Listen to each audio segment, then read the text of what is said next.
This is Hidden Killers Week in Review. A look back at the most prolific stories of the week. This is Hidden Killers with Tony Brueski. It's 2 a.m. Someone's at your door. Badge gleaming under your porch light. Official vehicle in your driveway. Police, they say. We need to speak with you. What do you do? If you're like most people, you open the door.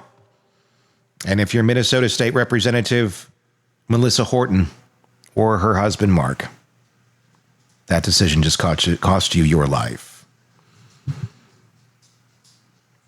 We are diving into the Vance Boelter case from another angle, security angle, because while everyone's talking about the politics and the death penalty and the kill list, I keep coming back to one simple, terrifying fact. This could have been prevented. Not by better mental health screening, not by gun control, not by less divisive politics, but by something as basic as not opening your door at 2 a.m. I get it. We're taught from childhood to respect authority. Cops show up, you cooperate. But here's the thing, and this is what I keep going back to. Bad guys know that too. We're not in a good place right now. They know that uniform is a skeleton key to your trust. And in an age where you can buy a convincing police costume on Amazon and rig up emergency lights from YouTube tutorials, that trust can get you killed. The security failures in this case are shocking, I guess, considering the day and age in which we live. I'm not blaming the victims here. I think this is a wake-up call for most.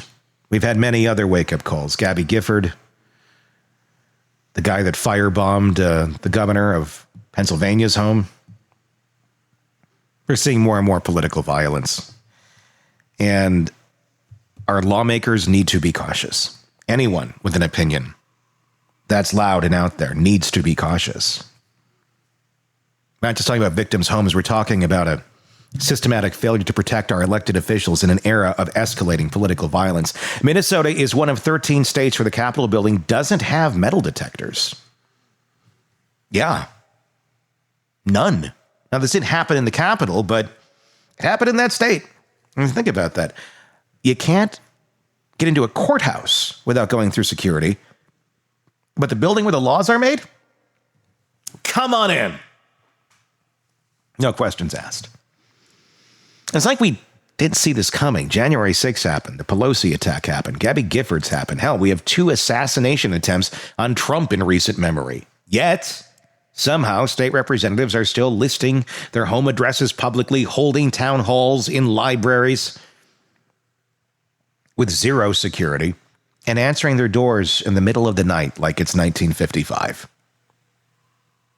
After Boelter murdered the Hortmans and shot up the Hoffmans, it took another full day and a half to catch him. 43 hours, 20 SWAT teams, hundreds of officers, and this guy, who just committed what should have been a suicide mission, was hiding in a field near his house. Not exactly criminal mastermind territory. It also tells me our entire approach to protecting public officials is reactive. It's not protective or proactive. We're really good at catching killers after they kill. We're terrible at stopping them before they do. The warning signs, there were warning signs. The guy owned a security company called Praetorian Guard, named after the Roman soldiers who literally assassinated emperors. He spent months doing surveillance, taking notes, like Big House Off Golf Course 2, ways in to watch from one spot. He got tactical gear, multiple assault rifles, and a Hollywood-quality disguise. And nobody noticed. Nobody reported. Nobody thought, hey, maybe we should check on the guy who named his company after history's most famous political assassins. But that would require people looking it up and thinking, too. The real messed up part, even after all this, most lawmakers still don't have security. They can't afford it. The state won't pay for it. And they're sitting ducks for the next Vance Boelter. And trust me, there will be a next one. So today we're going beyond the politics and the manifestos and all of that noise. We're talking about the nuts and bolts of staying alive in an era where your political affiliation can make you a target and does.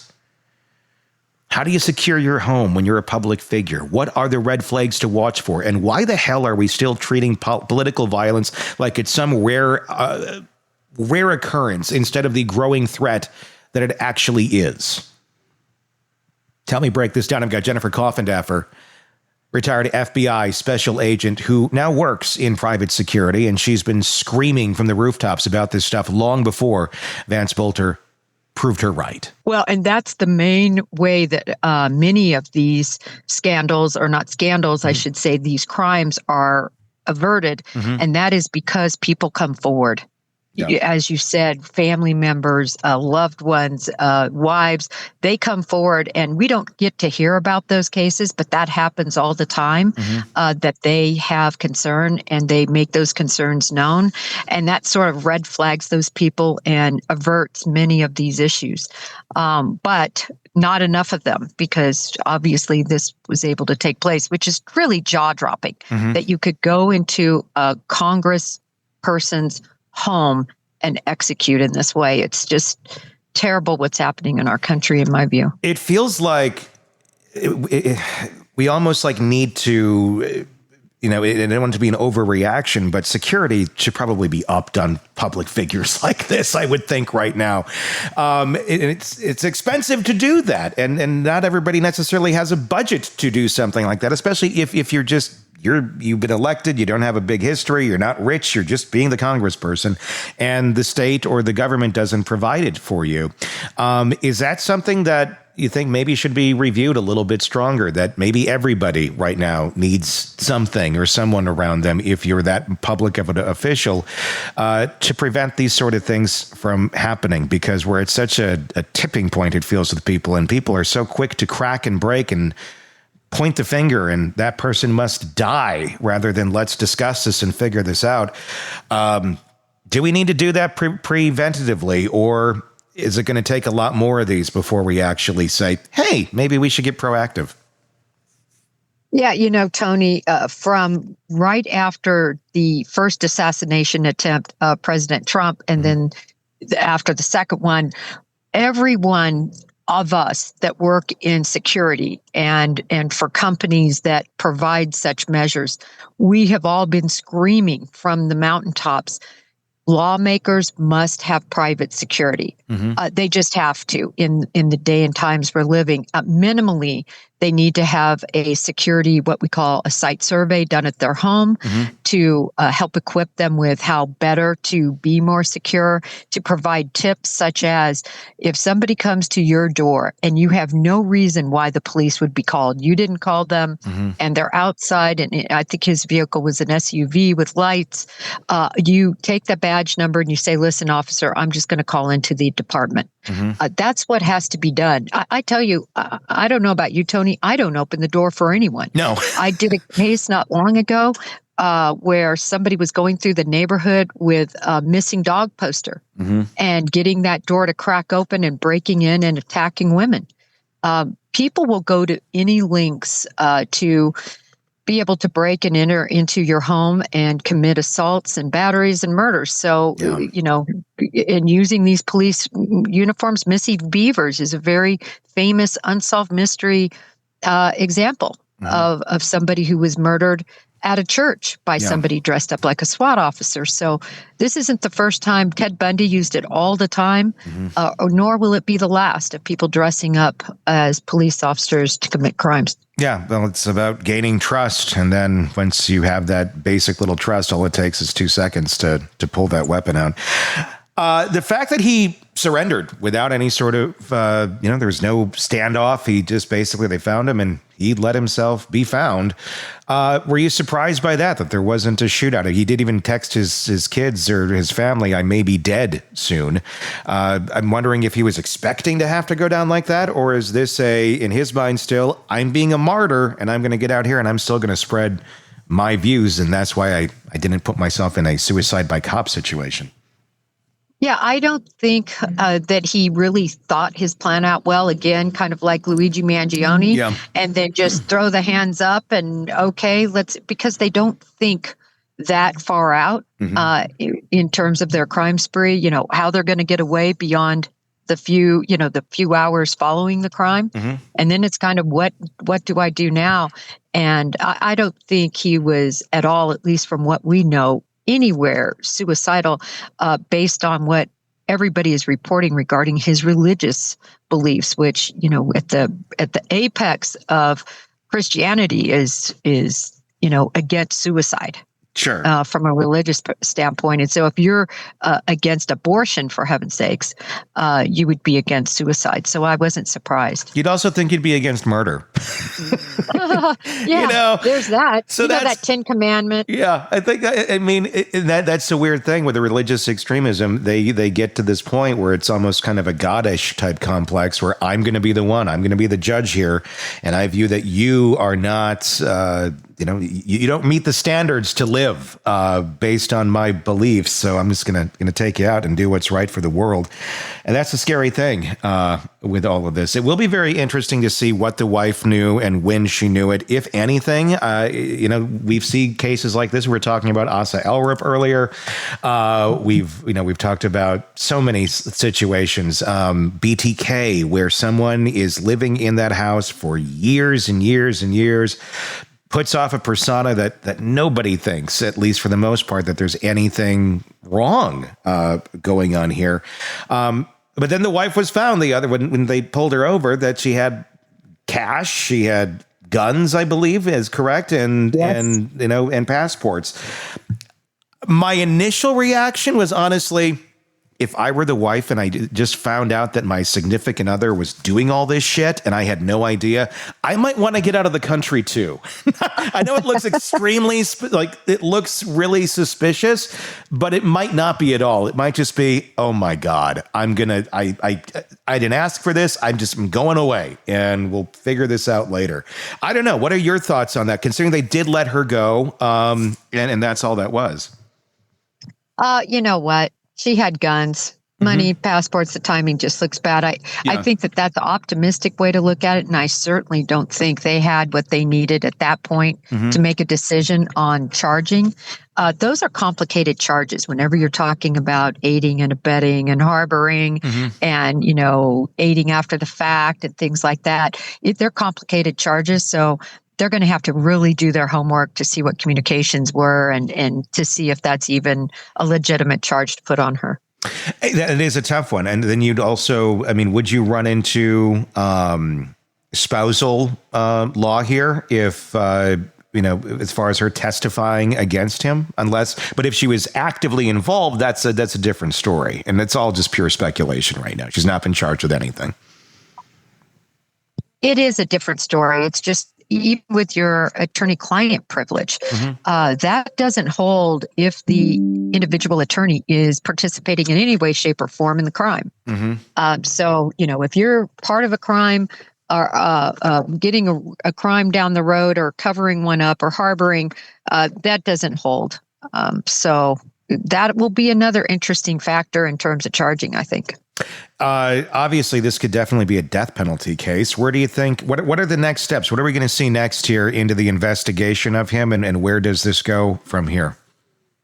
Well, when you look at the Minnesota law, they initially charged 2. Now, of course, they're up to 1, which we all knew. It was just a placeholder. They wanted to make sure that they had everything ferreted out to upcharge. And then, of course, as needed to happen, the federal authorities came in. There's no death penalty. Minnesota, I believe it was actually one of the first states to abolish the death penalty, as I recall. And but federally, that's a whole different story. There is still a death penalty for this type of a crime. And I can't imagine that would not be on the table considering this heinous circumstance. We just have to protect our lawmakers. What is, from you work in that world of private security and such, and obviously I know you said you guys have been raising your hands and making noise forever saying this needs to happen. How does it happen though logistically, especially, private security is expensive, and, not just because you're a lawmaker doesn't make you rich or able to afford private security. In an ideal world, Jennifer, if someone's coming to you saying, how do we do this? How do we handle this in a realistic way? What would you say? Well, the number one thing is, and I've done this for high dollar clients, where you go to their house and you see where the points of, where points need to be more protected in terms of doors and windows, security systems that are in place, camera systems. Are there areas where there aren't camera systems? What do they have in terms of guns at their home, in terms of training? Are they trained to handle that gun? Can they get to that gun that's loaded within seconds with a code on a safe that is right there at their side? Have they put together a plan for if somebody does breach? How can they protect themselves and their family? Do they have a point in the house that they are supposed to go to where they meet in case of such an emergency? Does everybody in that house know the golden rule? You don't let anyone in ever. That's why you have a ring camera. You have some way to communicate. Are these lawmakers at least doing this minimally? This is minimal. And then beyond that, are you going to fund, instead of getting that brand new Lexus SUV, are you going to fund some money to provide security? And that can even be a lawmaker. If I were a lawmaker, I would definitely have a plan in place. I'd get my site survey done, and I would hire people for when I'm there to watch remotely, at least. Yeah, I mean, there's a lot of things. Is it an area where we should be focusing? I mean, obviously, having security would be ideal.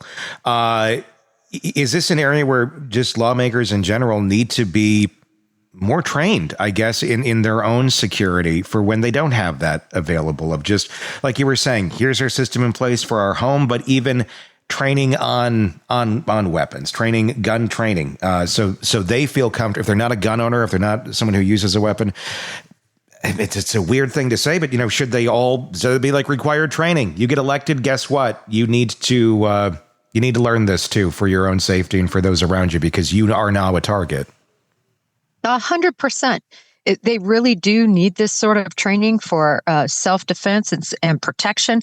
And it's so much about education too. Because at some point they decided it was a good decision to open the door for this individual. And I understand why. He was in a police uniform. Did they have a ring camera? Could they communicate without opening the door? Yeah. Because rings and other camera systems provide for that, where you can just talk. Hi, why are you here, officer? Sure. Oh, I'm here for X. And does it really even make sense? If it doesn't make sense, you don't let them in, and you ask what department they're with, and you call in, and that would have stopped all of this. But how can you know that if you don't have the proper training? Yeah, and it's, I think, accepting that, we're not in a world where we can just open our door like that anymore, especially if you are, as someone like these folks, the lawmakers in Minnesota. Jennifer Coffindaffer, retired FBI special agent, thank you, as always, for being here and laying out those security protocols.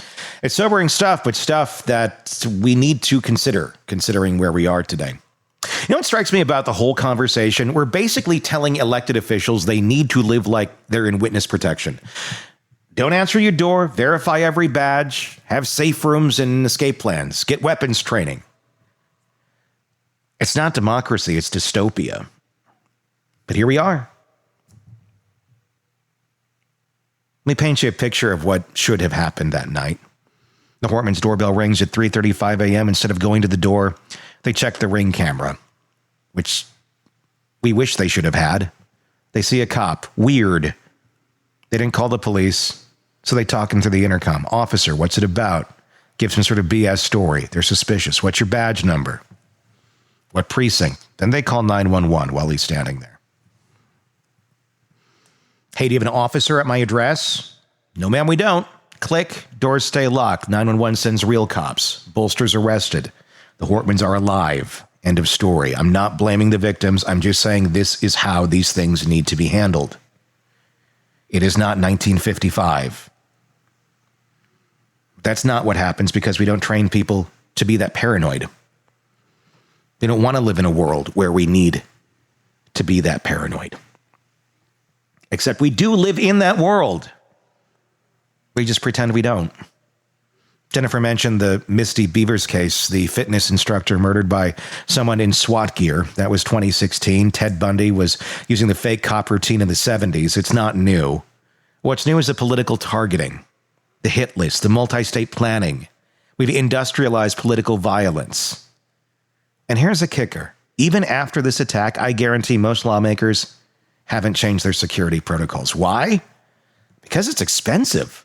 A basic home assessment might run you a few grand. Ongoing protection, that's 6 figures annually.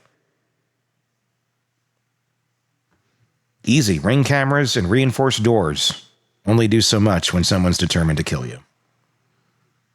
The spousal angle that Jennifer brought up is fascinating too. Boelter's wife had passports, cash, and weapons when they pulled her over. I'm with Jennifer. Maybe she was just scared and running. But think about the position that puts your investigation in. You've got to figure it out. Is she Lady Macbeth or just another victim? Did she know about the hit list? Did she help with the surveillance? Or did she wake up one morning to find out her husband was just nuts and went to war? It's a creepy text. Dad went to war last night. I don't want to implicate anybody. It's not remorse. That's operational security. This guy was thinking about protecting his network even after launching his attacks, which means there might be a network to protect or fictitious people in his brain. We keep calling these people lone wolves, but wolves hunt in packs. Maybe Boelter pulled the trigger alone, but what radicalized him? Who validated his views? Who made him feel like murdering Democrats was not just acceptable, but a sport and necessary? Those people are still out there. They're probably shopping for their own tactical gear right now. The training issue is huge. Jennifer's right. Lawmakers need to be trained like they're potential targets because they are. But imagine a newly elected school board member or city council person and being told, congratulations on your win. Now here's your mandatory tactical defense training. It's going to discourage some good people from running for office, which maybe is the point. Maybe that's what the extremists want, to scare reasonable people out of public service.